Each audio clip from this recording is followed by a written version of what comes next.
تو حضرت ابو سعید خدری بیان کرتے ہیں انہ سمع ابا سعید الخدری رضی اللہ عنہ ان رسول اللہ صلی اللہ علیہ وسلم قال اذا وضعت الجنازۃ واحتملها الرجال على اعناقهم، حضور اکرم صلی اللہ علیہ وسلم نے ارشاد فرمایا جب جنازے کو رکھ دیا جائے تو لوگ اسے کندھوں پر اٹھا لیں. توجہ کیجئے، اگر وہ نیک ہوگا تو وہ کہے گا، کیا کہے گا؟ قالت قدمونی قدمونی قدمونی، جلدی لے چلو جلدی لے چلو جلدی لے چلو مجھے، کیونکہ نیک ہے. اور فرمایا جو نیک ہوتا ہے جب اسے موت آتی ہے تو اسے اپنا انجام بھی نظر آ جاتا ہے کہ میں نے کہاں جانا ہے. جو نیک ہوتا ہے وہ کیا کہتا ہے؟ قدمونی، جلدی لے چلو. اگر وہ نیک نہیں ہوتا تو وہ پھر وہ کہتا ہے قالت یا ویلہا، ہائے مجھے افسوس ہے اپنے کیے ہوئے پر کہ میں نے دنیا میں کیا کیا تھا. وہ کہتا ہے نہیں مجھے رکھو مجھے رکھو مجھے اپنے گھر میں رکھو. یہ اس بندے کے بارے میں بات ہو رہی ہے جس کو موت آ جاتی ہے، جو ایک قسم کا مردہ بن جاتا ہے. تو پھر ہمارے پیارے نبی ارشاد فرماتے ہیں اس کی آواز بہا یسمع صوتہا کل شیء، ہر کوئی سنتا ہے، لیکن الا الانسان ولو سمعہ صعقا، اگر انسان سن لے تو وہ بے ہوش ہو جائے. میری بات آپ کو سمجھ آ رہی ہے؟ ہم جو اپنی بات ثابت کرنا چاہتے ہیں وہ یہ ثابت کرنا چاہیں گے کیا مردے بھی سنتے ہیں؟ اس حدیث میں تو آیا مردے کلام بھی کرتے ہیں. تو لہٰذا اس حدیث سے ہمیں پتہ چل گیا جو مردے ہوتے ہیں جس کو موت آتی ہے وہ بندہ اپنے رشتہ داروں سے کلام بھی کر رہا ہوتا ہے، لیکن یہ علیحدہ بات ہے کہ ہم اس کی آواز کو نہیں سن پاتے. یہ علیحدہ بات ہے کہ ہم اسے دیکھ رہے ہوتے ہیں، وہ ہمیں دیکھ رہا ہوتا ہے، لیکن وہ بس اس سے وہ زبان چھین لی جاتی ہے موت کے بعد، وہ پھر گفتگو ہم سے نہیں کر پاتا. ہماری گفتگو سن رہا بھی ہوتا ہے. جس پیارے نبی نے یہ ارشاد فرمایا کہ پاؤں کی آہٹ کی آواز کو سن سکتا ہے، جو پاؤں کی آہٹ کی آواز کو سن سکتا ہے کیا وہ آپ کے سلام کو نہیں سن سکتا؟ نمبر ایک.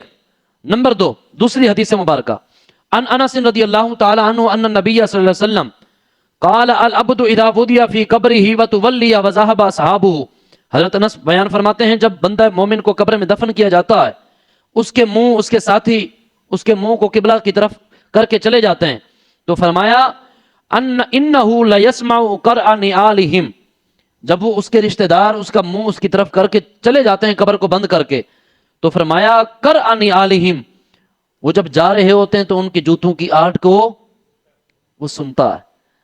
اب توجہ کیجئے گا، حدیث نمبر 3، جو غزوہ بدر میں جو کفار مرے تھے پیارے نبی نے کیا تھا، توجہ کیجئے گا. حضرت ابن عمر رضی اللہ تعالیٰ عنہ بیان کرتے ہیں قال اطلع النبی صلی اللہ علیہ وسلم على اہل القلیب فقال وجدتم ما وعد ربکم حقا،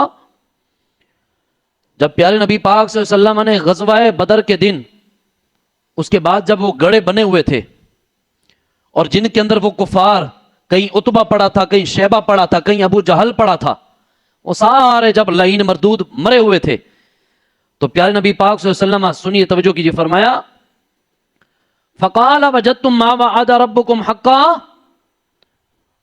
ارے تمہارے ساتھ سچ ہوا جو تمہارے رب نے تمہارے ساتھ وعدہ کر رکھا تھا تمہارے انجام کا. پیارے نبی کس کے ساتھ گفتگو فرما رہے ہیں؟ ان کافروں کے ساتھ. اور ہم تو کہتے ہیں مسلمان نہیں سنتے، کافروں کے ساتھ گفتگو فرما رہے ہیں. صحابہ موجود ہیں، صحابہ نے یہ نہیں کہا کہ جناب یا رسول اللہ یہ تو آپ شرک کا ہمیں جناب پیغام دے رہے ہیں، اور نہیں، وہ صحابہ حضور کے دور والے تھے، وہ 1400 سال بعد والا کوئی مولوی نہیں تھا. صحابہ ساتھ کھڑے ہیں. اب صحابہ کیا فرماتے ہیں؟ فقیلا لہو تدعو امواتا فقال ما انتم باسمع منهم ولكن لا يجيبون، یا رسول اللہ آپ ان کو مخاطب فرما رہے ہیں، یہ جو مردے ہیں، یا رسول اللہ آپ ان سے کلام کر رہے ہیں. حضور نے جو ارشاد فرمایا فقال ما انتم باسمع منهم ولكن لا يجيبون، میرے غلاموں اتنا تم بھی نہیں سن سکتے جتنا مردہ سنتا ہے، اتنا تم بھی نہیں سن سکتے جتنا یہ سن رہا ہے. لیکن بات صرف فرق ہے کہ وَلَٰكِن لَا يُجِيبُونَ، تم جواب دے سکتے ہو لیکن یہ جواب نہیں دے سکتے.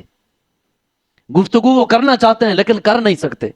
تو پیارے نبی نے یہ تو کافروں سے گفتگو کر کے اپنی امت کو جناب یہ پیغام دے دیا اور یہ عقیدہ دے دیا کہ یہ عقیدہ نہ رکھنا کہ جناب مردے کو جب دفناؤ پھر بھول کے چلے جاؤ، نہ فاتحہ، نہ 40واں، نہ 10واں، نہ 7واں، نہ 20واں، نہ 30واں، نہ 40واں، نہ برسی، نہ سالانہ، نہ کوئی شے. نہیں، فرمایا اس کے بعد یہ کرتے رہنا. کیوں؟ جو تم کرتے رہو گے اللہ پاک تمہارا کیا ہوا اس تک پہنچاتا رہے گا. یہ اب چلیے آگے، حضرت ابو ہریرہ رضی اللہ تعالیٰ عنہ بیان کرتے ہیں ایک مرتبہ نبی پاک صلی اللہ علیہ وسلم قبرستان تشریف لے گئے خود، اور اہل قبور کو فرمایا السلام علیکم دار قوم مؤمنین وَإِنَّا إِنشَاءَ اللَّهُ بِكُمْ لَاحِقُونَ، اے مومنین کے گھر والوں تم پر سلامتی ہو، انشاءاللہ ان قریب ہم بھی تمہارے ساتھ ملنے والے ہیں۔ یہ کس نے عمل کیا؟ ہمارے پیارے نبی پاک صلی اللہ تعالی وآلہ وسلم نے۔ تو یہاں سے یہ بات ثابت ہو گئی کہ یہ جو ہمارے مرد مسلمان ہم جن کو دفناتے ہیں نا، تو یہ ہم سے، تو یہ ہے ہمارا عقیدہ کہ مردے جو ہیں موت کے بعد ہماری گفتگو کو سنتے ہیں۔